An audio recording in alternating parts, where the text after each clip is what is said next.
আসসালামু আলাইকুম। নতুন একটি ভিডিওতে আপনাদের সবাইকে শুভেচ্ছা এবং অভিনন্দন। তো আমার হাতে যে দেখতে পাচ্ছেন এটা হচ্ছে CG125 এর রোকার চাপা, হেড রোকার চাপা যে থাকে, রোকার চাপা। তো এইটা কেন চেঞ্জ করলাম? আর একটা সমস্যা হচ্ছে যে CG125 এর যে রোকার ক্যাম রোকারের যে সাউন্ড, যে টিক টিক টিক সাউন্ড আসে, সেটা অনেক সময় বন্ধ করতে পারে না। কেন করতে পারে না, কি কারণে বন্ধ হয় না, সেটা আপনাদেরকে একটু দেখাবো এখন। তো CG125 এর যে রোকার থাকে, নিচের একটা রোকার চাপা থাকে ক্যামের সাথে, যে পুশর থাকে, পুশরে ক্যামের সাথে যে রোকারটা থাকে নিচের, সেটা তো চেঞ্জ করতেই হয়।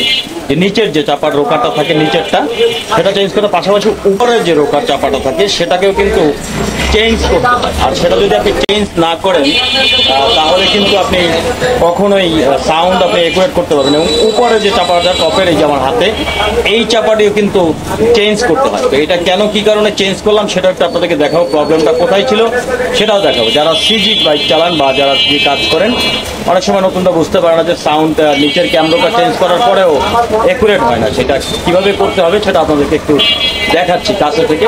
যারা চ্যানেল নতুন অবশ্যই চ্যানেলটা সাবস্ক্রাইব করবেন, যারা অলরেডি সাবস্ক্রাইব করছেন তাদেরকে অসংখ্য ধন্যবাদ। চলুন ভিডিওটা শুরু করা যাক। দেখুন, যেহেতু আমি চেঞ্জ করেছি আপনাদেরকে দেখাতে একটু সুবিধা হবে। আর বিশেষ করে বেশিরভাগ CG125 এর নিচের যে ক্যামটা বলেছি সেইটা চেঞ্জ করা হয়, নিচের রোকার চাপাটা চেঞ্জ করা হয়, উপরেরটা খুব কমই চেঞ্জ করা হয়। এখানে আসলে মেন প্রবলেম থাকে দুইটা জায়গায় থাকে, এখানে দুইটা জায়গায় প্রবলেম থাকে। নাম্বার ওয়ান হচ্ছে এই যে ক্যামের যে পিন, এই যে ক্যামের পিন, এখানে পিন থাকে। বেশিরভাগ মোটরসাইকেলের সিজি দেখুন এই যে ঝালাই করা থাকে, এই যে এটা খোলা যায় না। হ্যাঁ, এটা এই যে ঝালাই করা, এই যে দেখুন, খেয়াল করুন, ঝালাই করা, এইখানে ঝালাই করা, এইখানে ঝালাই করা। তো বেশিরভাগ ক্ষেত্রে দেখা যায় যে এই নাটগুলো ঝালাই করা থাকে। এই যে পুশ রড থাকে এখানে, যে ভিতরে রোকারের, এই যে রোকারের ভিতরে যে রড থাকে, এইটা আসলে বেশিরভাগ সময় ক্ষয় হয়ে যায়, নষ্ট হয়ে যায়। সেক্ষেত্রে যখন গরম হয় তখন কিন্তু এইটা গজে। হ্যাঁ, এইটা উপরে নিচে ফলস চলে আসে, অনেকদিন চললে ফলস চলে আসে, ক্ষয় হয়ে যায়। তখন কিন্তু এই সাউন্ডটা কোনোভাবেই বন্ধ করা যায় না।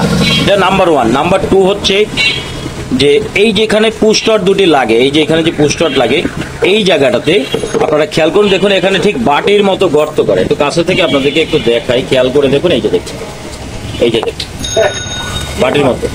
এই জায়গায় ভিতরে যে জায়গাটা সেটা ক্ষয় হয়ে যায় বা ভেঙে ভিতরের দিকে ঢুকে যায়। আমি কাছে থেকে ক্লিয়ার করে দেখাই, এখানে দুইটার ডিফারেন্সটা আপনারা দেখলে বুঝতে পারবেন। একটা ভেঙে ভিতরের দিকে ঢুকে গেছে, তো সেটা আপনাদেরকে দেখাই। দেখুন এই পাশেরটা একটু খেয়াল করুন, এই যে দেখুন, একটু ভালোভাবে খেয়াল করুন, ক্লিয়ার করে আপনাদেরকে দেখাই। এই যে দেখুন, এই যে ওই যে দেখুন ভিতরের দিকে ঢুকে গেছে, একটু খেয়াল করুন, এই যে ভিতরের দিকে ঢুকে গেছে। ওই যে সাইড থেকে খেয়াল করুন, এই যে সাইডে দেখেছেন ভেঙে ভিতরে ঢুকে গেছে। এই পাশেরটাও কিন্তু এই গোল জায়গাটা ক্ষয় হয়ে গেছে, যার ফলে কি হয়, এটা যতই টাইট দেওয়া হয় কিছুক্ষণ চলার পরে বা কিছুদিন চলার পরে আবার লুজ হয়ে যায়।